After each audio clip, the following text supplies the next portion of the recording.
Olá, seja bem-vindo ao meu canal SST no Agro e eu sou Edmilson Inácio de Souza.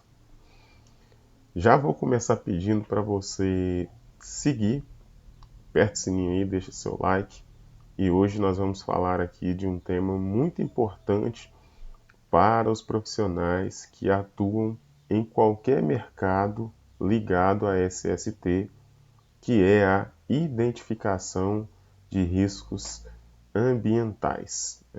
Para que a gente possa falar de uma forma mais didática, eu vou compartilhar com vocês aqui a tela do meu computador. Ok? Então, partindo do princípio que você que está aí do outro lado já conhece os grupos de riscos ambientais, né, e seus respectivos agentes, eu apenas ilustrei aqui com algum exemplo dentro de cada grupo. Então, lá no grupo dos riscos físicos, eu citei o agente ruído. No grupo dos químicos, eu citei a exemplo o agente benzeno. No grupo biológico, eu cito doença infecto-contagiosa. No grupo dos ergonômicos, transporte manual de cargas. E no grupo de acidentes ou mecânicos, eu cito energia elétrica. Mas existem vários outros agentes de riscos. E quando nós precisamos ir a campo identificar os riscos, nós temos que ter domínio dos grupos de riscos e seus respectivos agentes. Então, não existe segredo na hora de identificar os riscos ambientais. Então, olha o título desse slide, zero segredo. Realmente é isso, ó. Basta seguir o fluxograma que foi proposto na transição da nova NR1 e com a chegada do PGR. Eu posso utilizar esse mesmo entendimento para fazer um PGR-TR ou para fazer também o PGR da NR18. Então, todo esse fluxo ele tem o início quando nós já temos ali a missão de desenvolver um programa de gerenciamento de risco independente da área de segmento. Nós precisamos identificar a fonte de perigo e nós precisamos entender quais são os riscos que essa fonte de perigo ela dispersa sobre o ambiente de trabalho, tá bom? E como que eu vou fazer isso, Edmilson? Volto a dizer, você tem que ter domínio ali do grupo de riscos e seus agentes constantes ali dentro do grupo. Se você pegar como referência esse fluxograma, ao identificar o perigo, o risco, você vai julgar se ele é aceitável, se ele é incerto ou se ele é inaceitável. Se ele é aceitável, significa que existe um risco, mas esse risco ele tem baixa probabilidade de ser nocivo, gerar um acidente a curto prazo ou um adoecimento a médio e longo prazo. E você precisa apenas ficar reavaliando a saber se esse pequeno risco, se ele vai aumentar a graduação ou se manter numa constância ou talvez até ser eliminado. Se ele é incerto, você vai ter que buscar uma informação maior. A exemplo, se é um produto químico qualquer, você vai atrás da ficha de informação de segurança desse produto químico, vai entender as consequências que ele vai gerar sobre o organismo humano em caso de contato, em caso de inalação, dentre outras características. Mas quando esse risco é incerto, você precisa entender é que você tem que buscar mais informações em relação a esse risco para que você tome as suas medidas para poder tentar reduzir a exposição a esse risco ou tentar eliminar esse risco ali do ambiente de trabalho.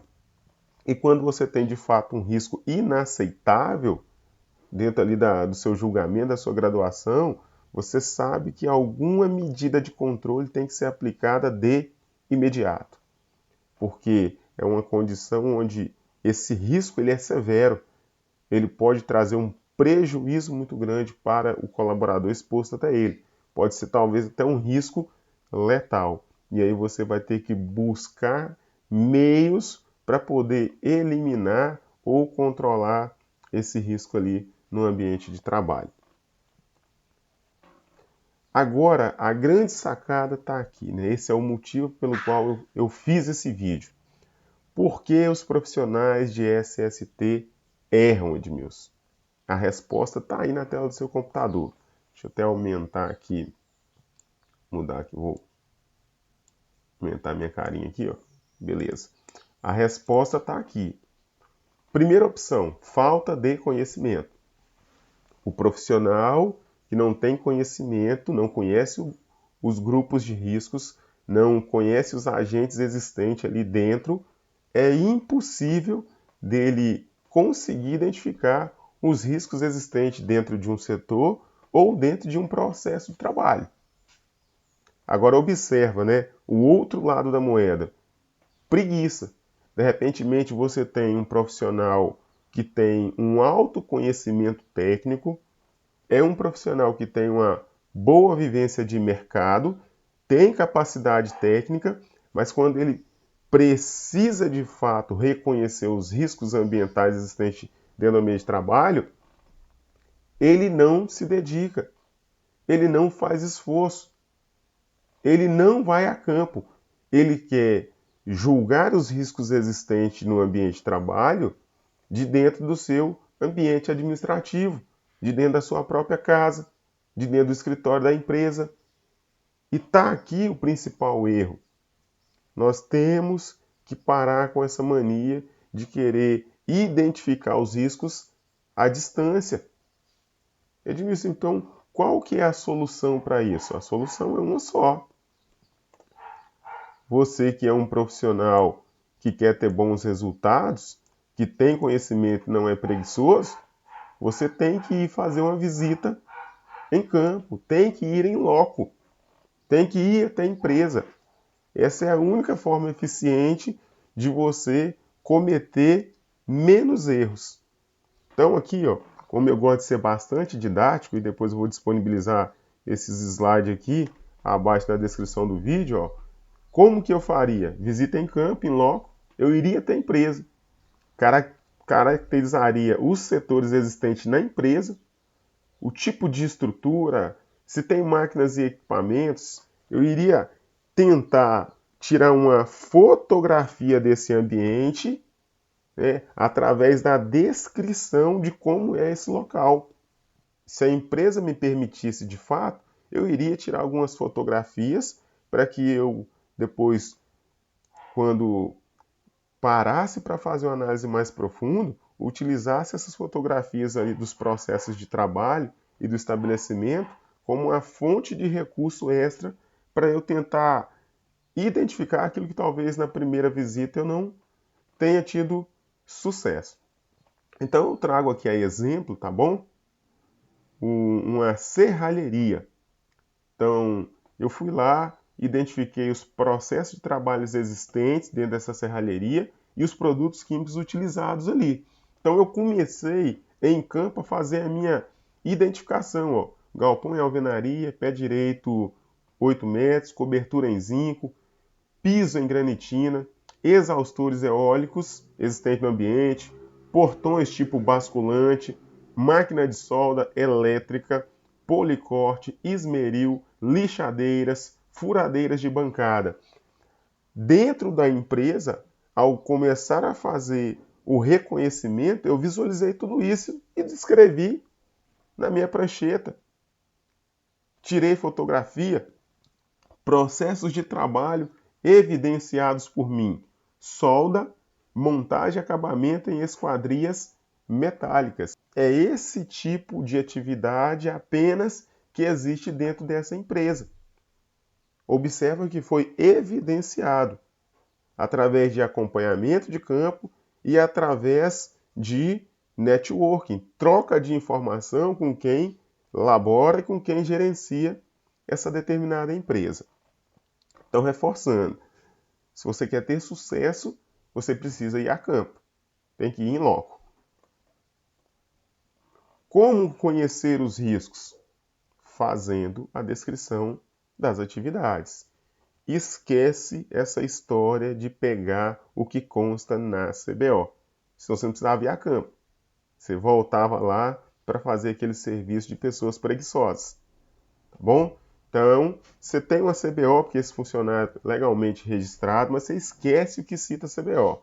Aqui nós queremos saber o que o colaborador faz de fato dentro dessa empresa.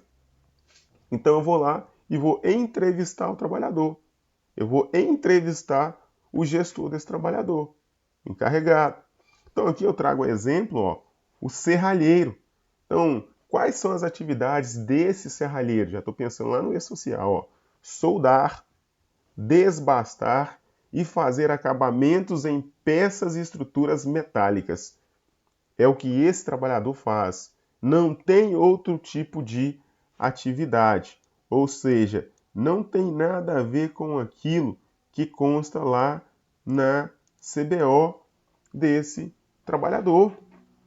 Vamos preservar a CBO, mas o que vai ali para o meu PGR vai ser essa descrição de atividade.